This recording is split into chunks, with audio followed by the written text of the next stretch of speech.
Hello friends, welcome to the aroma eats. இன்னைக்கு நம்ம தீபாவளி ஸ்பெஷலாக என்ன ரெசிபி பார்க்க போகிறோன்னா ரிப்பன் பக்கோடா. இதை ஓலை பக்கோடா, நாடா பக்கோடா, நாடா முறுக்கு அப்படின்னு சொல்லுவாங்க. இந்த ரெசிபி செய்கிறதுக்கு 10 நிமிஷம் தான் ஆகும். வாங்க எப்படி செய்யலான்னு பார்க்கலாம். அதுக்கு முன்னாடி நம்ம சேனலை இது வரைக்கும் சப்ஸ்கிரைப் பண்ணாதவங்க சப்ஸ்கிரைப் பண்ணிக்கோங்க, பெல் ஐக்கானையும் கிளிக் பண்ணிக்கோங்க. ஃபஸ்ட்டு ஒரு பாத்திரத்தில் அரிசி மாவு 2 கப் எடுத்துக்கோங்க.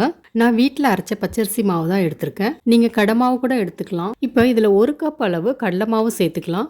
இதில் வெள்ளை எள்ளு ஒரு 2 டீஸ்பூனு, தனி மிளகாத்தூள் 2 டேபிள் ஸ்பூனு, மஞ்சத்தூள் 1/4 டீஸ்பூனு, பெருங்காயத்தூள், அப்புறம் உப்பு தேவையான அளவு. இப்போ நல்லா கலந்து விட்டுக்கோங்க. நல்லா கட்டி இல்லாமல் கலந்து விட்டுக்கோங்க. இப்போ தண்ணி கொஞ்சம் கொஞ்சமாக சேர்த்துக்கலாம். தண்ணி இதில் நிறைய சேர்க்கக்கூடாது. நம்ம இப்போ பிசைய ஆரம்பிச்சிடலாம். நம்ம பூரி சப்பாத்தி மாவுலாம் பிசைகிறோம்ல, அதோட இந்த மாவு நல்லா சாஃப்டாக இருக்கணும். இந்த மாவு ரொம்ப கெட்டிமாக இல்லாமல் கொஞ்சம் சாஃப்டாக தான் பிசையணும். அப்போ தான் பக்கோடா நல்லாயிருக்கும். இப்போ இதுலேருந்து கொஞ்சம் மாவு எடுத்து நம்ம உருட்டலாம். இது பார்த்திங்கன்னா எவ்வளோ சாஃப்டாக இருக்குது பாருங்கள். இந்த மாதிரி சாஃப்டாக இருக்கணும்.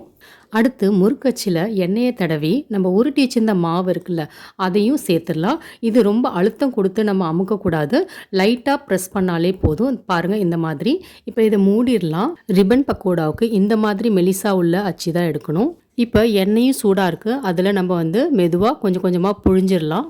ஃப்ளேம் பார்த்திங்கன்னா மீடியம் டு ஹைலியே இருக்கட்டும். ரொம்ப ஹையில் வச்சுருந்தா சீக்கிரம் காந்திடும். நடுவில் திருப்பி விட்டுக்கலாம். அப்போ தான் 2 பக்கமும் நல்லா வெந்திருக்கும், கிறிஸ்பியாகவும் இருக்கும்.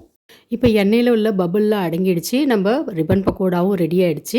எண்ணெயிலேருந்து நம்ம எடுத்துடலாம். எடுத்து டிஷ்யூ பேப்பரில் வச்சிடலாம்.